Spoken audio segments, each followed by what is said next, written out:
You can't believe how happy it makes me that the dolphins have uniforms.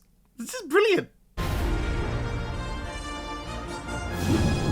Hi, I'm Phil. Welcome to my channel where I like to talk about all the geeky pop culture that I like, consume, enjoy, things like Doctor Who, Red Dwarf, and of course Star Trek. And we are up to the season finale of season 2 of Star Trek Lower Decks today, so I'm going to be reviewing that for you here. Just before that, just a quick channel update about what is going to be on my channel, Star Trek content after this, because obviously this is the season finale of Lower Decks, but we do have 2 new Star Trek shows, or 2 new seasons of Star Trek coming very soon. We've got Star Trek Prodigy, the brand new children's show, which is launching in a few weeks' time. And then we've got Star Trek Discovery Season 4, which I think is only a couple of weeks behind it. So I wanted to give an update on how and if I would be covering those. Now, Star Trek Prodigy was an interesting one. I've been debating about whether or not I would cover it anyway.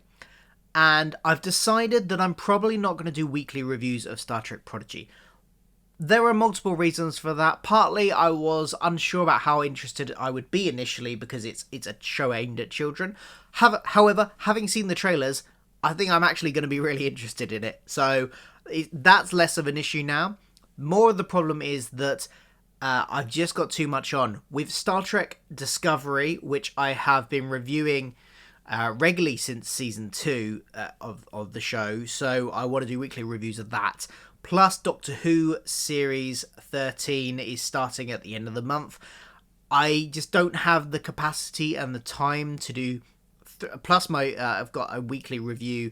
I have a podcast where I review old episodes of Red Dwarf. So that would be 4 weekly reviews on my channel a week. And I just don't have the time for that, I'm afraid. So I'm gonna skip Star Trek Prodigy weekly reviews for the moment.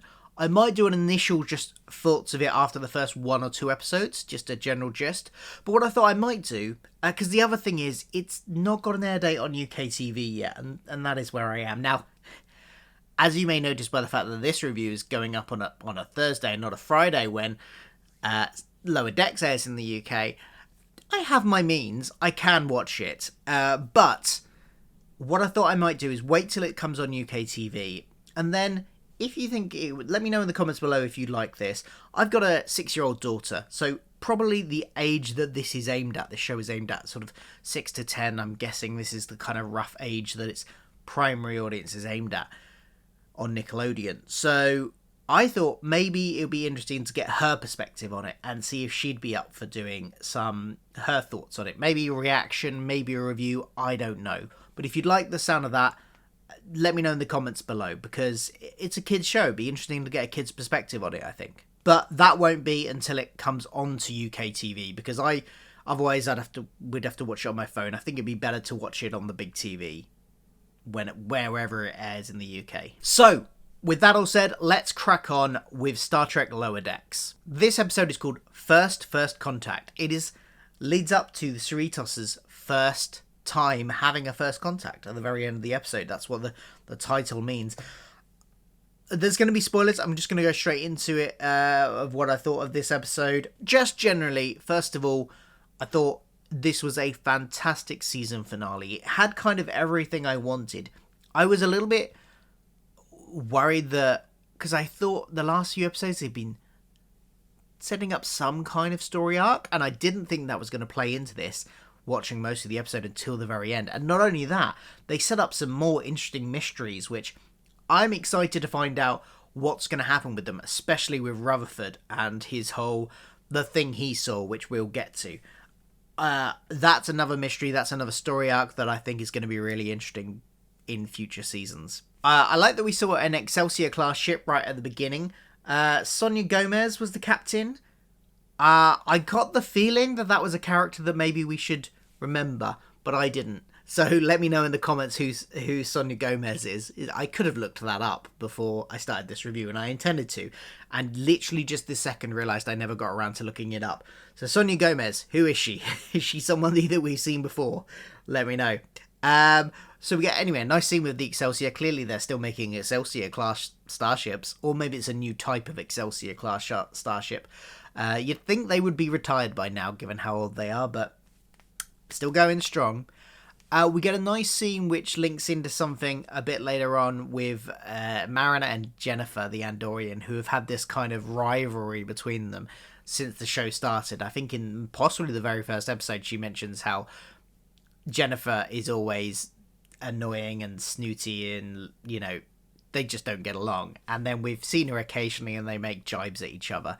And we get one of those here. But Jennifer goes, like, I don't think of you at all. And then Marina mentions her butt. So even at that point, I'm thinking, there's, like, this is that thing, like, primary school-age kids where they will push over the person they fancy. Because, you know, they'll tease the person they fancy. These two, they've got a thing going on, and I think that might develop in season 2, given the end of the episode. We find out that the captain is about to be promoted, due to get a brand new ship, but unfortunately she can't take any of her bridge crew with her, and Marina overhears this and is not happy. She thinks, again, this is the abandonment issues which we've seen her have. She has this tie-up with thinking people are constantly abandoning her, and here her own mum is going to abandon her. So she does what Marina does and tries to sabotage this for her own selfish reasons, due to her own sort of mental state of mind and hookups that she has. So she basically just tells the rest of the bridge crew this is going to happen before the captain gets a chance to, causing massive conflict between the bridge crew and the captain. There is a whole big argument on the bridge, and then into the they go into the ready room and continue having arguments. The best bit of that was where Billups just loses it, and tirade of expletives which are bleeped out, because Billups is usually like the calm one, but not here. He is expletive. There's bleeps left, right, and centre. That was great. I did wonder if there was going to be a theme of people misunderstanding what they're overhearing, because as well as Marina overhearing that the captain is going to be transferred off the ship, Tendy overhears something from the doctor and the head doctor, and again, I've forgotten her name. I keep forgetting that doctor's name. But she overhears something and thinks she's going to be transferred off the ship as well, because she thinks that the doctor doesn't think she does a good enough job, that she's not hard enough, that, you know, she's a bit of a weak sapling. So I thought there was going to be some kind of theme of misunderstanding what you're overhearing, but actually with the captain stuff, it actually is generally what she thought, and the captain owns up to that in this whole big meeting. Yes, I'm getting transferred. Yes, I can't take you with me. So there wasn't any misunderstanding there. That was what was happening. I like the stuff with Tendy and Rutherford in this. It was very sweet. Tendy thinking that she's going to be transferred off the ship, Rutherford takes her around the ship to all of their favourite places, all of Tendy's favourite places, some places where they'd shared memories with each other before as well. And once again, I am hard shipping these two. They need to get together, and there's so much in this episode which is very sweet stuff where these two belong together. I mean, Rutherford is another thing that happens is that Rutherford is having malfunctions with his implant, and it's coming up with error messages in his vision, which is getting in the way of him doing his work. And later on he finds out that it's because his memory is full, and partly that is because he's been making triplicate copies of all of his memories with Tendy, because he's worried that the same thing will happen to him as happened before, where he lost his memories of Tendy. So he wants to make sure there's backups of that, so that he still has those memories. Which is a very, very sweet thing. The fact that that's causing this, and he's like, oh yeah, that makes sense. Yeah, I've been duplicating these memories because I don't want to forget her again. It's just so sweet, and they belong together, these two. Hurry up and get them as a couple, please. So they're on this routine mission with the Excelsior class starship, the Archimedes, that's what it's called, isn't it? To basically go do first contact with them. The other ship will do the first contact, and they will be there and to do the second contact straight away, and then install all the equipment and all the usual stuff that the California class ships do. But on the approach to the planet, there's some kind of natural phenomenon that an asteroid belt storm thing that disables the Archimedes and sends it hurtling towards the planet. It's going to crash. It's going to cause an ecological disaster. The millions will die. Everyone on the ship will die. People on the planet will die. Disaster. So the Cerritos has to find some way to fix it. And there's no obvious way to fix it. The captain is almost panicking, and she decides that she's going to go down to the captain's yacht to pilot it and try something herself, some kind of bold, risky move that probably won't work. But Marina chases her out, and they have this full-blown argument on the captain's yacht about how, and it gets very personal, and how Marina is, always looking for a fight, always looking for conflict, and that she just never lets her guard down. And there's some really good stuff there, again, between her mum and Marina. Some of it feels like it's treading over old ground a little bit, because this has been the kind of, they've had episodes where they've come to an understanding at the end of it. But actually, thinking back on it, it's a lot more realistic that sort of stuff doesn't just get swept under the carpet with one nice storyline. That's, they've made progress in those stories, and they have a moment of connection and moments of connection. But, some of the old feelings bubble to the surface every so often, and they haven't completely fully resolved them. So I did like that.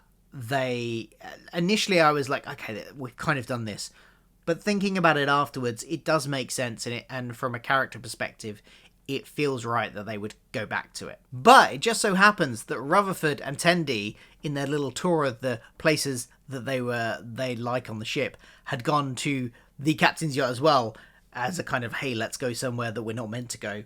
And so they are hidden in a cupboard overhearing this argument, and it gives Rutherford an idea on how to save the other ship. And it basically, because the captain says something like, you need to let your defences down, or something along those lines, and Rutherford jumps out and goes, that's how we can save the ship. And for some reason that I maybe didn't hear, or I didn't quite understand the logic behind it, but I was making my breakfast at the time. Maybe I missed it. I don't know. The solution is to get rid of the outer hull, and just fly through this asteroid belt with the inner hull. I don't know if that's because it makes the ship lighter and therefore more maneuverable, possibly. That might have been the reason. Again, they probably did say this, I probably just missed it. I don't think this is a negative on the episode. I think it was just me not paying enough attention. And so that's what they're going to do. So literally the whole crew is called all off duty. I like the bit about, the captain's giving the announcement that all crew must report to stations, to their commanding officers, to go out and start onto the hull and start removing the hull plating. And she says something like, yes, that includes cancelling the ballroom dancing competition. And then it cuts to the middle of the ballroom dancing competition, and just like the woman who's dancing at that moment gets really frustrated and throws her shoe on the floor in her ball gown. And so they're all out on the ship and removing the hulls and stuff. That's when Rutherford finds out about the memory thing. And then a little later on, the error messages are getting so much that he has to purge those backups so that these messages aren't there. And that's when he does that, it reveals a small video clip of someone doing something to him, some kind of operation happening, and the people doing it saying something like, I didn't get the quote exactly, but something along the lines of, what if somebody asks why he's got this, and the other person saying he'll think it was elective, he'll think he chose to have this, presumably referring to his implant. So there is a whole mystery there that I am itching to explore in season 3 and find out what's going on. Is this Section 31, maybe? Have they installed him as a sleeper agent of some kind, against his will, but made him think he chose to have this on his face? Ooh, interesting. I'm very interested to see where that goes in the next season. There is, however, one hull plate that they didn't have time to get off before they entered the asteroid, and it was the thing on the hull was malfunctioning, so they couldn't release it. So the lower decks guys realized that they can do it via cessation ops. Yes, we've finally seen it. For those that don't know, on various manuals and things of TNG era, if you look to the schematics of TNG, there was cessation ops. the Trek Culture YouTube channel has done many videos about this, and they love referencing this. But cessation ops is basically a navigation department manned by dolphins and whales. Yeah, dolphins and whales as Starfleet officers. And apparently this was a room on TNG, but obviously due to budgets and stuff, they never showed it. But apparently it was there, and we finally see it. We finally see the dolphins, and the dolphins have uniforms. They have uniforms. It's great. And of course, dolphins being intelligent, and this being the far future, then we now know the universal translators work and they can talk to the humans. So they're just full-on members of the crew. They just happen to live in water. It's great. I love it. Also, they appear to be quite frisky dolphins. They are very keen for Rutherford to get in and do a bit of skinny dipping with them. They keep on referring to his his body, and they are quite keen for some skinny dipping with some humans there. Frisky dolphins. So originally Mariner's going to dive down with the dolphins. The dolphins, because of their flippers, don't actually have the ability to do the thing that needs to be done under the water for this particular maneuver. So Mariner's going to jump in and dive down, but the others kind of like stand up to her, and basically Boimler actually says shut up to her at one point. And I'm again really liking the evolution of his character. He's so much more confident than he was in the initial season and in those initial episodes. He has grown to someone who you believe could be a commander one day, and he's standing up to Mariner here, and the others do too, and basically tell her, no, you're not doing this because you need to go and sort things out with your mum. So go to the bridge now and sort that out and then make up with her and whatever. So Mariner does go off and do that. And Boimler's the one who then dives down to release the thing, but he gets his thing torn and he starts to drown, and the dolphins save him. It's okay. And then Tendy also gives him CPR or something to save his life. But again, it's Boimler sort of taking the lead, and while he does have a little bit of a moment where he's like, oh, I don't know about this, he does do it, and he does step forward, and he steps up and does it, and is brave and all of that stuff. Mariner makes up with her mum, which is lovely, and big explode. They one other thing they've done is released the view screen, so it's actually just a force field covered hole on the deck of the ship so that they can see better, and at some point Mariner gets thrown out of that, so she's flying off into deep space, and it's Jennifer that saves her life and goes out there, and Jennifer the Andorian, this person that she's had conflict with for the last 2 years, saves her life, pulls her back in, and there is a lovely moment in the bar afterwards where Mariner goes and thanks her for that, and admits that, often she'll push people away and act aggressive to people that she likes because it's just a defense mechanism for not getting hurt. And Jennifer was like, the thing I take away from that is that you like me. And there was definite flirting there. I think some people have been saying that these two, that their dislike of each other is probably more of a kind of I actually like you thing for a while. And it appears to be that way. So maybe they'll end up as a couple in season 2. So now I'm shipping these two and Tendy and Rutherford. They're the couples that need to end up together, I think. At least, I don't know if the Tendy and Rutherford should be together forever. Let's be clear, they are soulmates. Jennifer and Mariner, I think, maybe like a season-long relationship, and then they might move on. But before that, they do save the ship. Everyone is happy. Woohoo!